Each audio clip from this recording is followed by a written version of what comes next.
तो अब यहाँ क्या प्रार्थना करते हैं, हमने ऐसे अर्ज करनी है, परमात्मा हम तो इतना भी व्योत को नहीं हमारा, हम नरसी जैसी कुर्बानी कर सका। हे परमात्मा हम तो इतने सतर गिर चुका है कि हम तो उस धन्ना भगत एक किसान था,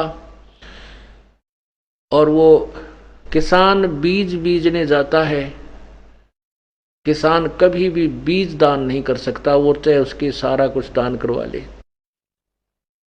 और उस किसान रास्ते में वो ज्वार बोने जावा था, रास्ते में परमात्मा ने लीला की, 4 भक्त आ रहे थे और वो कहने लगे, भक्त राम राम करी धन्ना जी ने, तो समझ गई ये भगत दिखा है। कहने लगे, भाई भगत जी हम बहुत भूखे हैं, 3 दिन हो गए रोटी नहीं खा ली, कहीं अन्न नहीं मिला।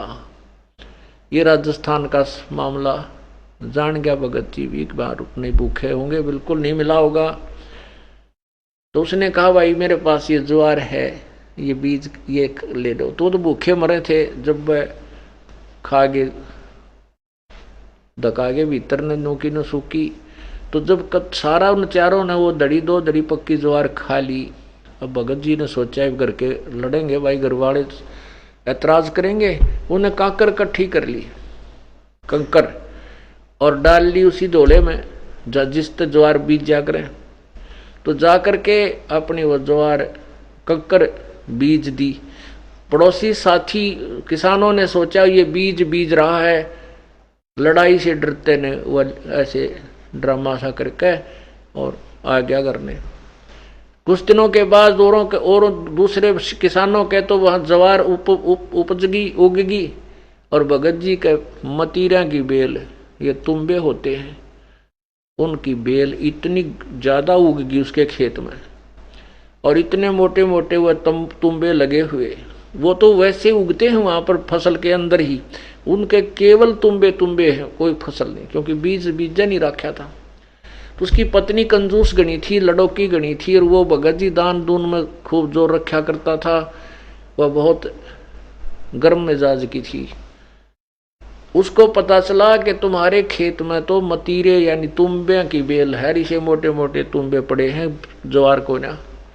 जान की वाक भगत जी ने गड़बड़ करी है, इसने जरूर किता न किता दान कर दिया है, वो बीज भी बर्बाद किया होगा। पर सोचा पहले एक बार खेत देख कर आती हूँ, वो लड़ाई नहीं करा करते दूसरे के कहे था। वहां गई तो देखा उन्हें सचमुच नरे मतीरे से मोटे मोटे पड़े ओड़े बोड़े, उसका वहां फल लगे हुए। तो वो एक तुम्बा तोड़ के एक का चाला उस पर, इतना बारा था। आगी उधर भगत जी उसके खेत ख्यात में जाता, जब और भक्तों के साथ चर्चा करता था उसके पास आ जाते थे, और वो ऐतराज भी करा करती कि तू काम नहीं करता, सारा दिन गप्पे मारता रहता है इतने, और काम में को नहीं, सारा दिन भगता दौरे बैठा रहे। तो उसने देखा भगतनी आ गई भाई, और सिर पर तुम्बा धरे आवे, और आज खेत देख का आई है तो लड़ा तगी, इस पर कोई शक नहीं। तो उसने अपने साथियों से कहा तुम जल्दी जाओ भाई। वो तो उठ गए बेचारे। तो वह आई गर्म हो रही थी, उसने कहने लगी जी खेत में ज्वार बोक आए थे। वो के उत्तर दे बोलिया को नहीं, नू कर दी नाट। कहने लगा कहाँ गई, वो बीज लेके गया था खेत में, तो ज्वार नहीं बो रखी, हो तो तुम्बे पड़े देख, ये तेरे ये बच्चे का तेरे को खाएंगे। ऐसे वो सिर पे रखा हुआ था, नो का नो भगत जी के सिर में ठोक्या। सिर में मारना चाहा, भगत जी थोड़ी सी सरक गया एक तरफ ना, और वो तुम्बा जो था बारी था वो एकदम जमीन पर लग कर फट गया। तो उसमें तो 1 दड़ी यानी 5 किलो पक्की ज्वार पीसना करी करा, यानी स्वच्छ ज्वार निकली।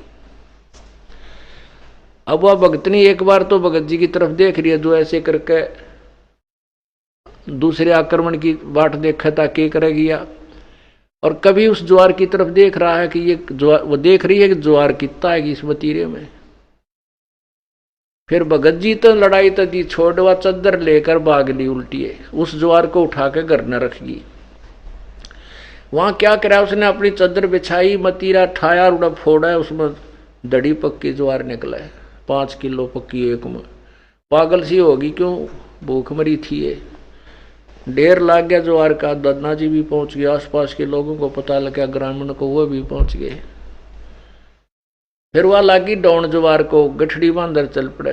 धन्ना जी बोले, जितनी तेरे खेत में होने की तुझे आशा है उतनी ही आप रखना, बाकी मत लेना, बेईमाना ना करिए। देखो और भी क्यों, फिर वर्षा हुई नहीं, औरों के ज्वार तो उगी, वह परिपक्व नहीं हुई, भूख मरी होगी। तब धन्ना जी ने कहा कि इसको ज्वार को अन्य नगरी में भी वितरित कर देने वाली ना, क्यों कति ना करो, मतलब सारी ले जाएंगी। तो वो लागी डौन, वह 2-4 गठड़ी तक डोली उसने जितनी उसकी थी, जब तक तो वह ज्वार थी। फिर वह गठड़ी बांध के ला, वहां तक तो बोझ मरती है वजन से, और घर उतार के खोल रहा तो उसका वो उसके जो है ना वो बन जा, बूंबड़ा कहते हैं, अर्थात उसमें जैसे वो ज्वार निकालने के बाद, बाजरा निकालने के बाद उसके कवर रह जाते हैं छिलके, वो छिलका बन जा उस पूरी ज्वार का। वह गठड़ी खोल रहा वो छिलका बन जा। पर धन्ना ने कहा कि अपने हिसाब की राख ले, तेरे बाकी रहेगी नहीं।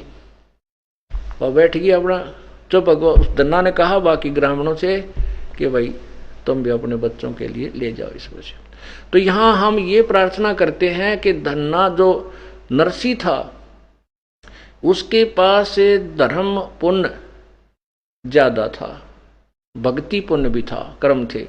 अब धन्ना जी के पास केवल भक्ति कर्म थे, वो पुण्य नहीं किसी जन्म में हो पाया था। तो दोनों को ही परमात्मा ने संभाला और दोनों की कुछ ऐसी क्रिया करके उनको पुनः अपनी भक्ति में दृढ़ किया। तो वो सब छल छीदर कबीर परमेश्वर ही करता है कि कहते हैं 100 छल छीदर मैं करूं अपने जन के काज।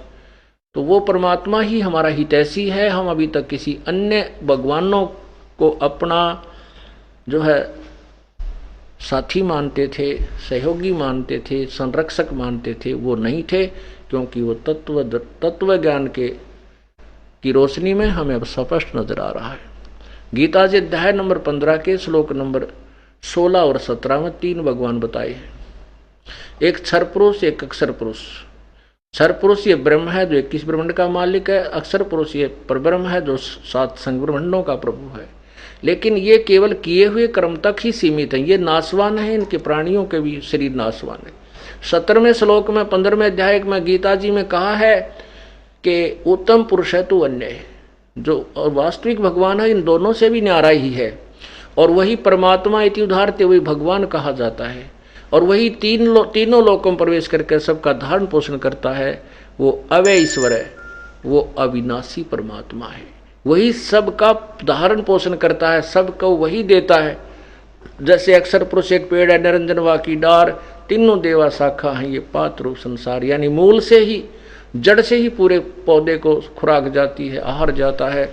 ऐसे ही उस पूर्ण परमात्मा की भक्ति से हमें इष्ट रूप में साधना करने से लाभ होता है और वही हमारे सब काम ठीक करता है।